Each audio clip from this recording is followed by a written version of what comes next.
Hello everyone, welcome to this tutorial about how to use the dynamic symmetry in Clip Studio Paint. Here the concept.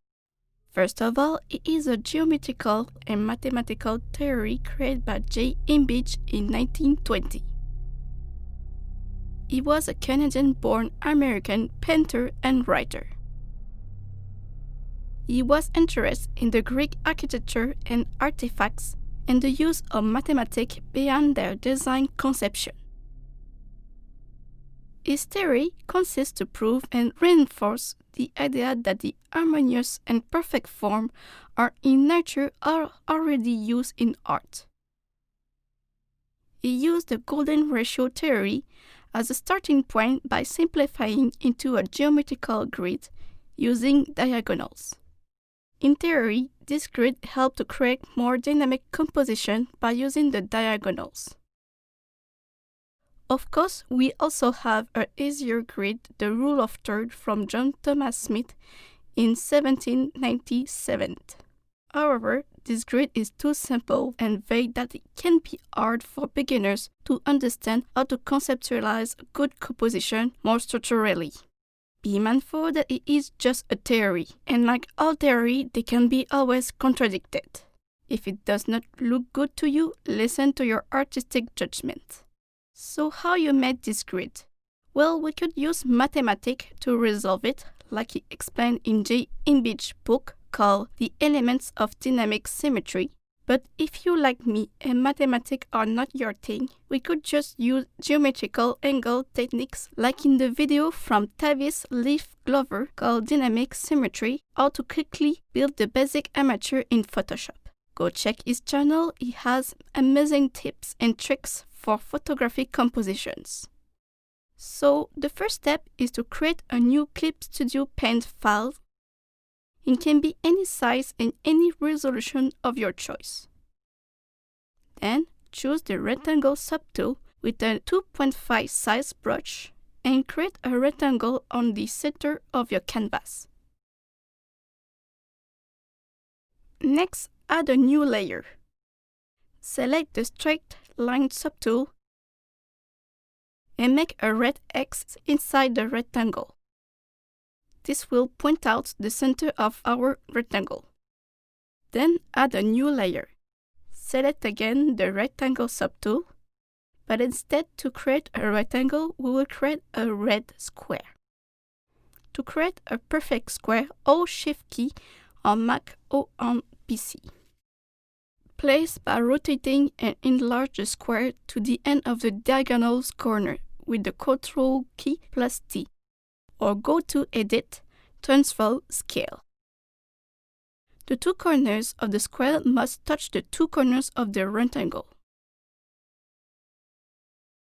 The reason why we need a square is that to find the diagonal or the reciprocal of our rectangle, which is a triangle in 90-degree angle. No need a real compass, the square will do it for us.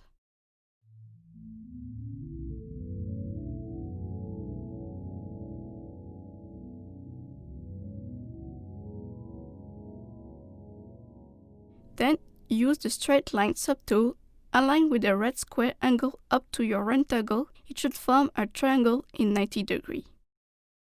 Duplicate the straight line layer, the previous layer, by hitting Command plus C, or go to Edit Copy, and hitting Command plus V, or Edit Paste.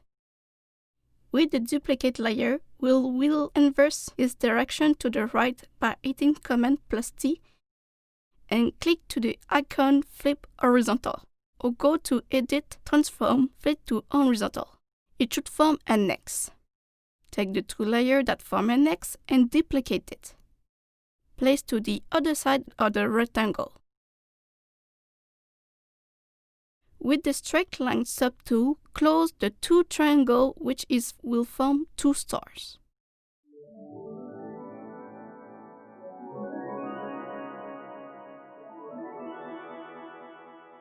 Add horizontal line on the intersection on the stars, one to the top, one to the below.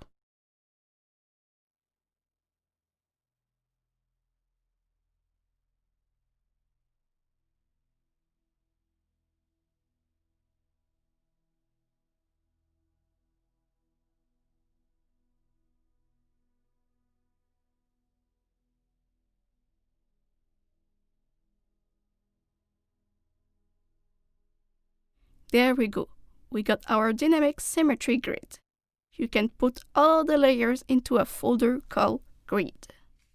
To better use this grid, you must understand that the point of interest of your image, the first thing your viewer will see in priority, should be placed at between intersecting lines, and don't forget to align your image with diagonal from the X-center of the frame. By using the diagonals, it will dynamize your composition. This is helpful for exposition composition with speech bubble, character introduction composition,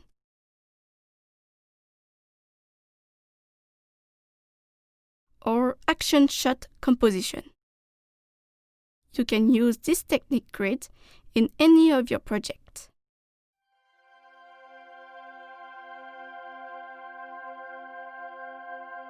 That's all for today's tutorial. Hope that was helpful to you and did learn something.